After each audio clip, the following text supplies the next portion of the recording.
Ross Lloyd Ballard, RossLloyd Ballard. And maintain eye contact with me, Ross, if that's okay. What's your birthday, Ross? 1/11/27. And can you tell me what unit you served in and what branch of service? Navy. And what unit were you in, or what ship did you serve on? I served on two different LSMs and an LST and LCI landing crafts. And when did you enter the service, and when did you leave the service? Service was started around the end of 44 and came out in 46. Got it. Now, Ross, can you tell me a little bit about your background, where you were born, and what your early childhood was like? I was born in Akron, Ohio. Childhood, didn't have too much of a childhood. I joined the Navy at 17 with my parents' permission. And before you joined the military, can you tell me about the attack on Pearl Harbor and where you were and what that day was like? At Pearl Harbor, I wasn't in the Navy yet. I was just a kid playing around with marbles or something. I was home, my house, my mother's house.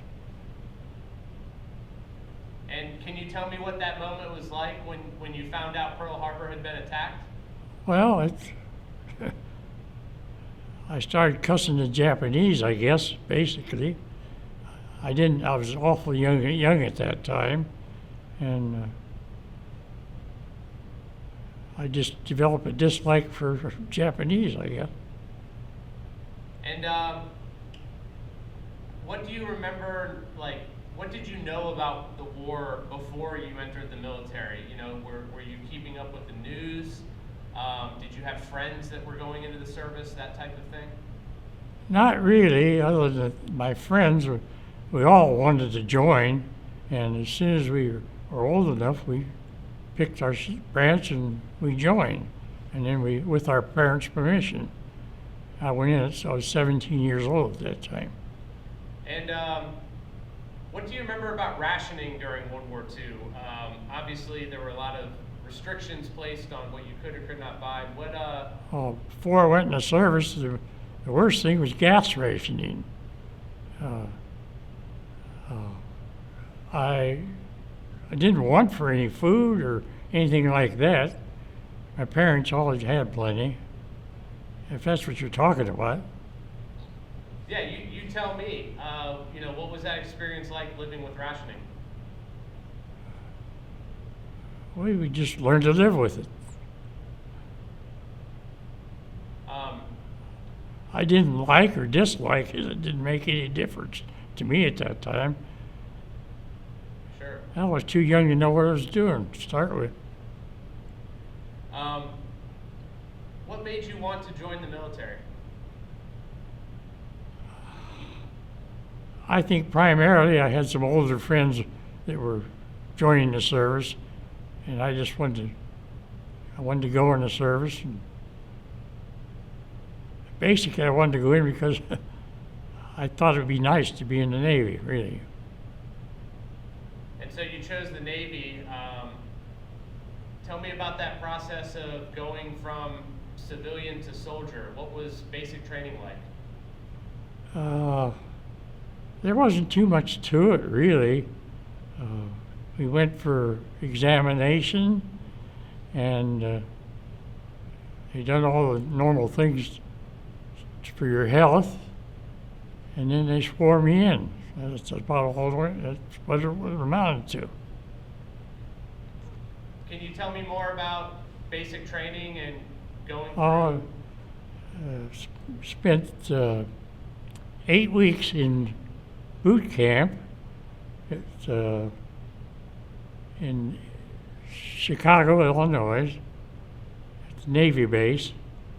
And from there, I was on leave for 8 days, and from there I was sent to Little Creek, Virginia, and was waiting on a ship there. From there I went to Texas, where they built the LSMs, and picked up a ship there. It was LSM 28. One of the first one was built. And from there I went around to, well, I guess through the canal and around California and then overseas. For somebody who doesn't know, can you tell me what an LSM is and what It's it's a like? landing ship medium. It's part troop and part tank carrier. And what was it like to be on one of those? Well, it was basically a small ship. It was only a couple 100 feet long, and Hold on one second. We have somebody.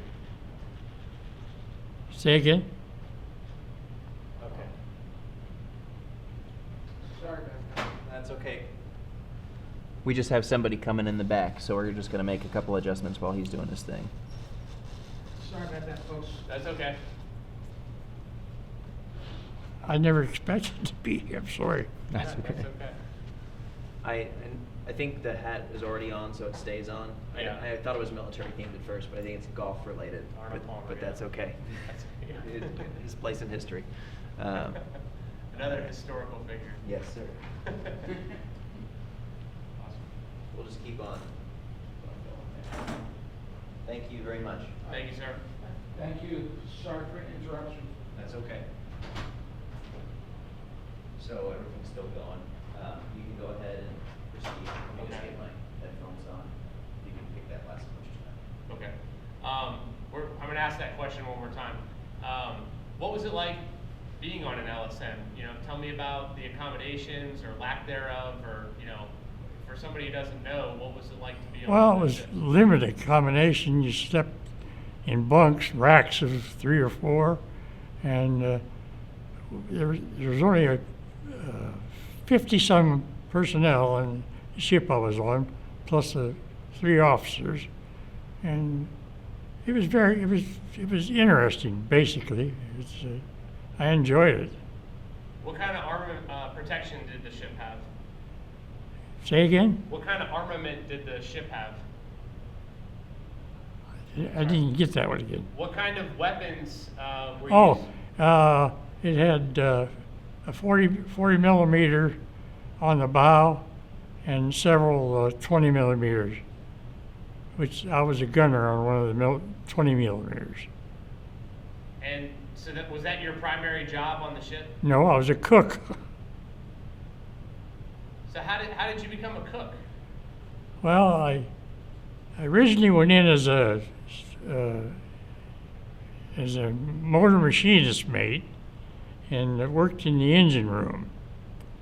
And previous to my service, I worked in a bakery. And the ship didn't have a baker's rate on it. And I got friendly with the cooks, and I baked a cake, a big pancake for everybody.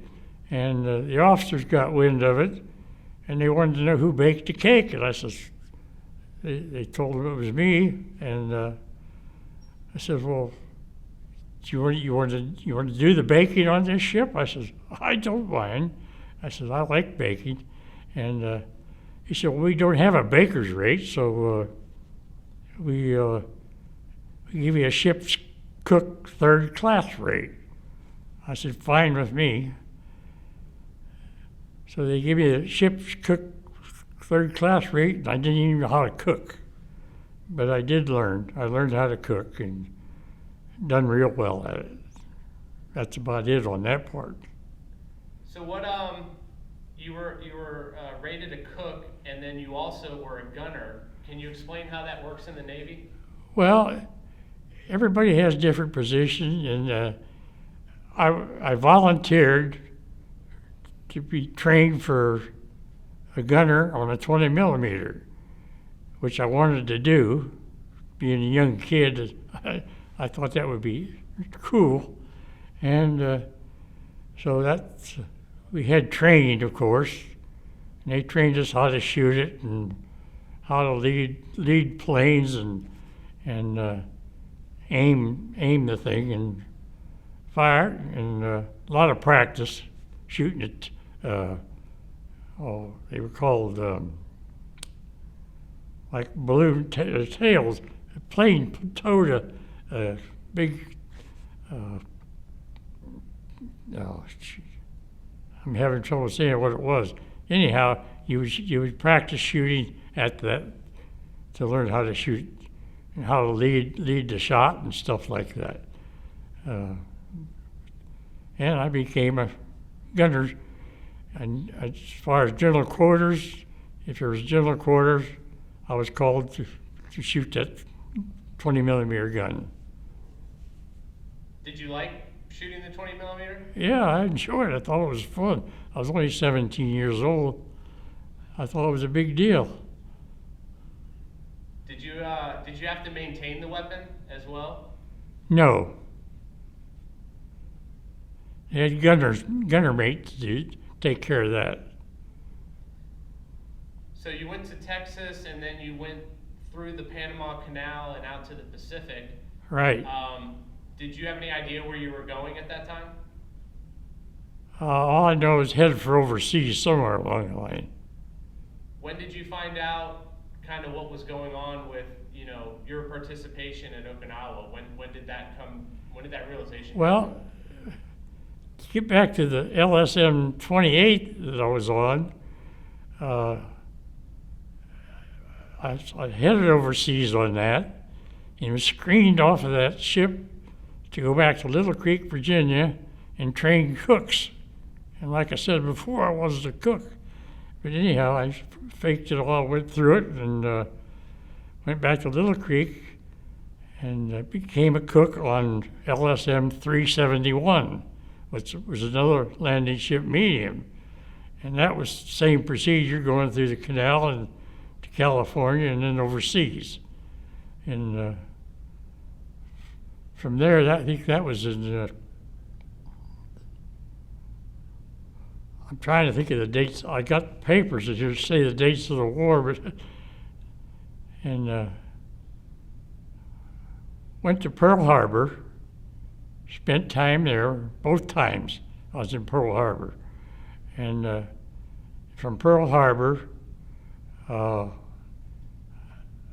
was in Guam, Saipan, Inuitak, and Leyte, and from there, the invasion of Okinawa on the LSM 371. What was your impression of Pearl Harbor? Really, I enjoyed it. It was a lot of fun. Swimming, a lot of swimming. And then you went on to, Guam and Saipan. Did you see any? I mean, those were two pretty big battles. Were there any? They were already taken, and we just stopped there to refuel and stuff like that. There was no fighting going on when I got there. It was all over. So the invasion of Okinawa was a big effort. When did you realize that you guys were going to be part of the invasion?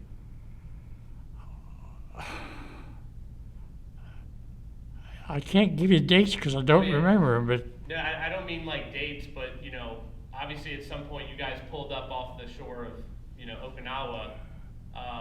yeah,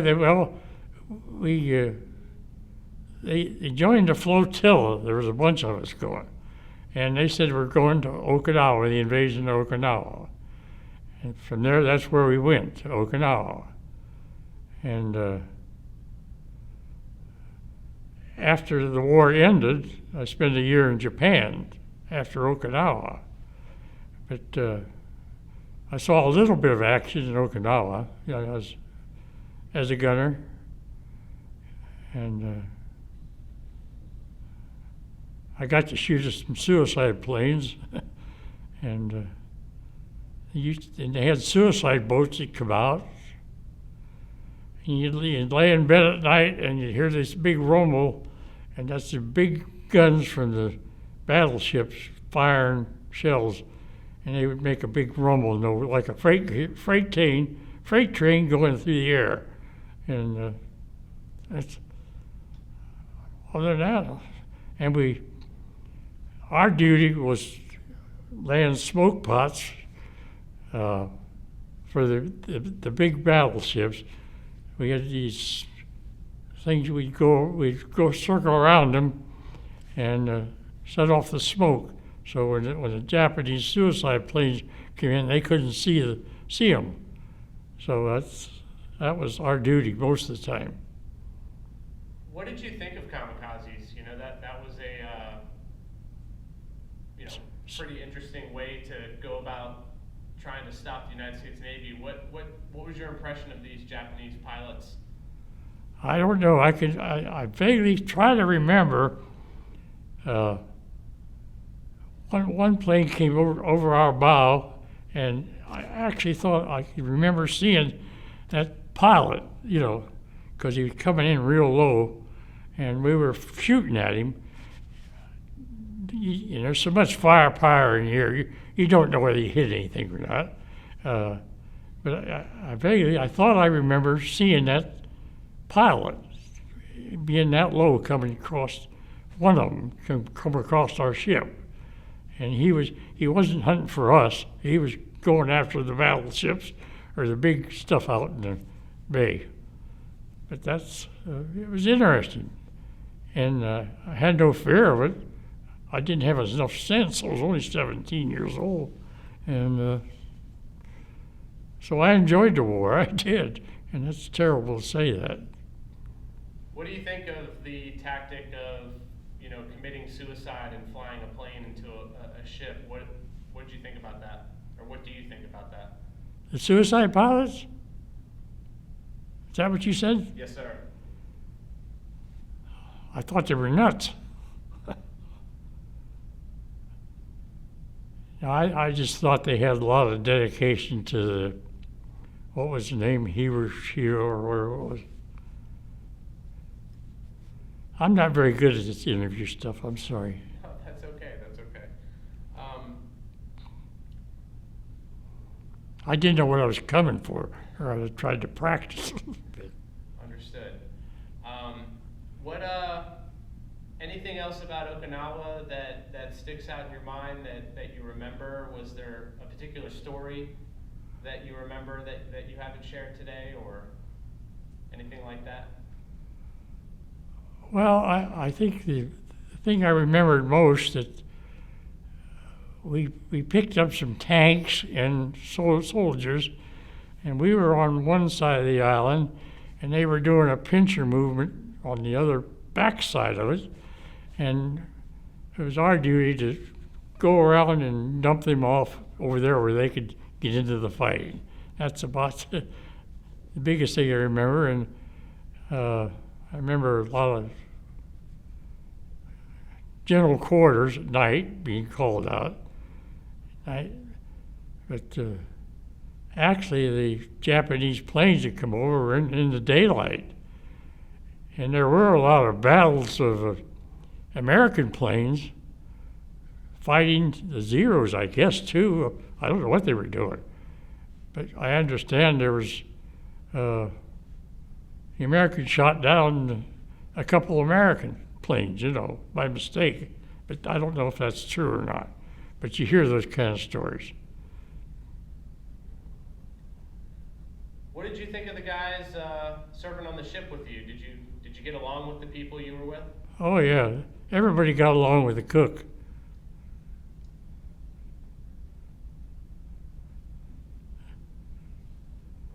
No, there was a good bunch of people. I never saw anybody that was bad, Just mostly all dedicated. They were a lot older than me. Mostly dedicated men that were trying to do their duty. And I don't think I had enough sense to realize that while I was there, that what they were doing, really.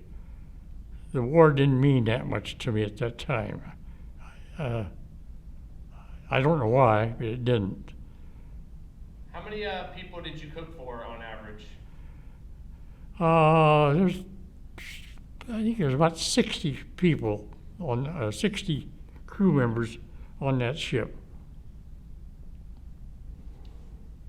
And what kind of food were you cooking mainly? Oh, very good food, you know. The food supply was very good. We had eggs, bacon, and sides of lamb, and lamb came from Australia. That wasn't too good.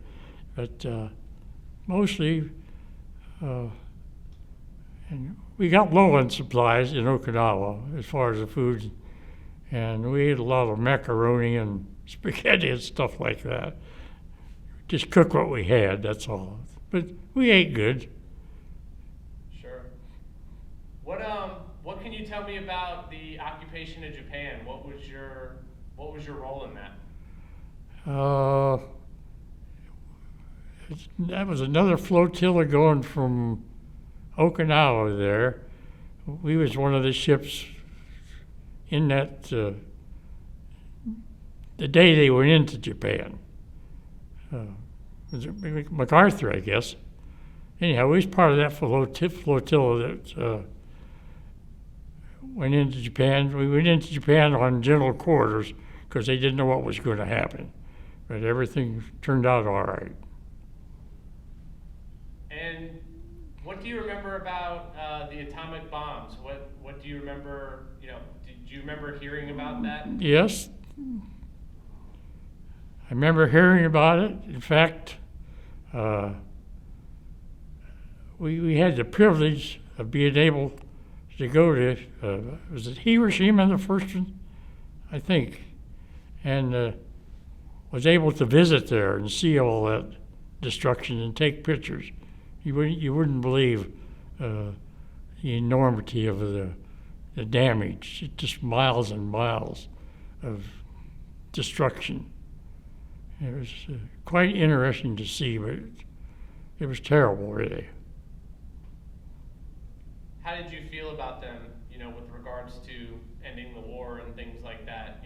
I guess looking back, what do you think of the atomic drop today? I thought it was necessary because of all the atrocities that the Japanese had put the Americans through. It didn't bother me.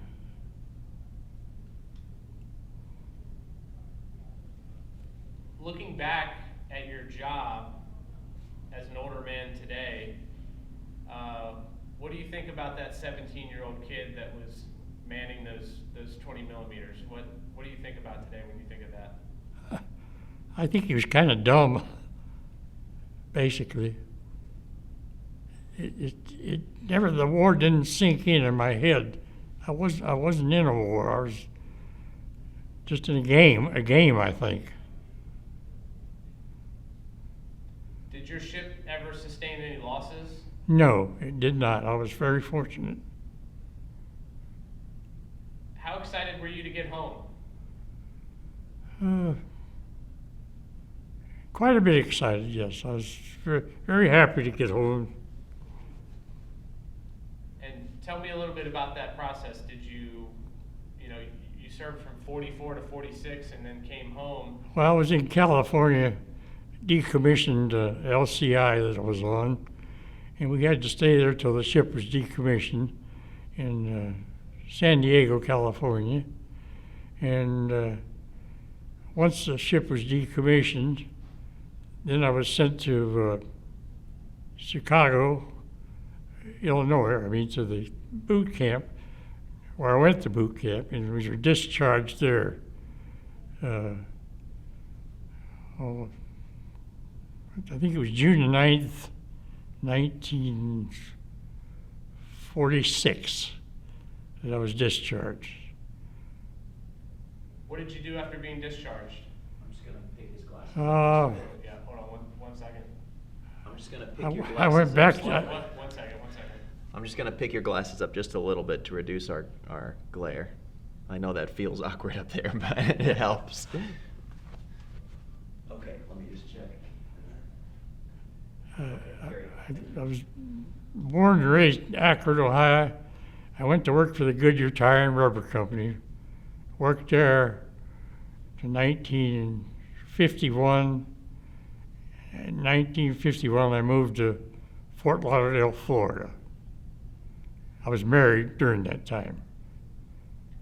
I was married 2 years after I got out of the service. Were you, was your family happy to see you after the war? My parents were very happy to see me, yeah. And what was that experience like, getting to go back home? Huh? What was it like to get to go back home finally? I was real happy. My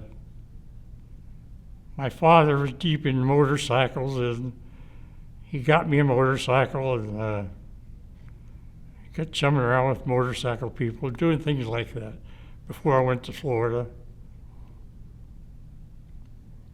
Any story from World War II that you'd like to share that I haven't asked about, or something that sticks out in your head?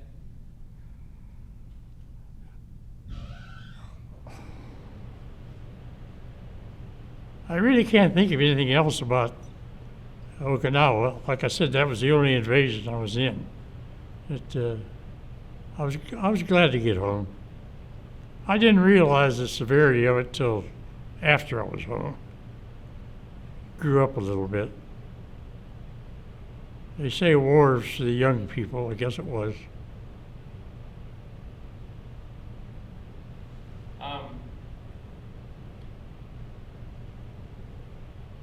What are you most proud of when you think of your military service?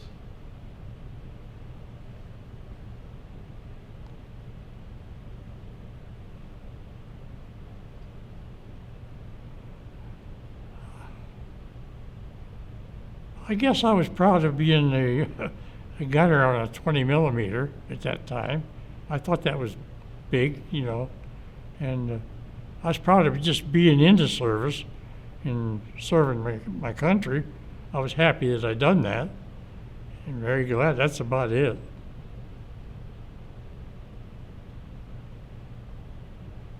And, you know, today we're here helping to capture your story and other veterans' stories. What do you think about younger generations trying to help preserve your story and others? Say again? What do you think about younger generations being interested in your story and you know, like we're here today to help preserve your story? What do you think about that? I don't think they're interested. I don't think they care.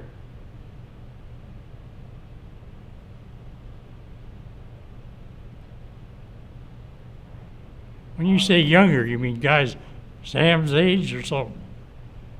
Oh no, I mean, like, you know, people my age who are, you know, here. They've always been proud of my service. They always told me that, you know. But I wasn't so proud of my service myself, I guess. I just thought I was doing my duty. I think you have a lot to be proud of, sir. It was a historic and difficult time for the country, and you know, people like you stepped up in huge numbers to help protect this country.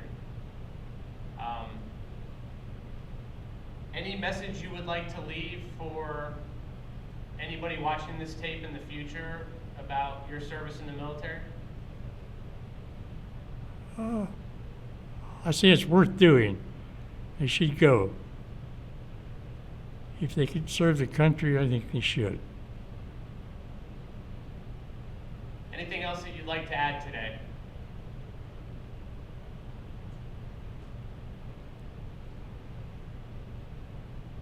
I'm just proud that I served in the military. Proud of that. That's about it, I guess.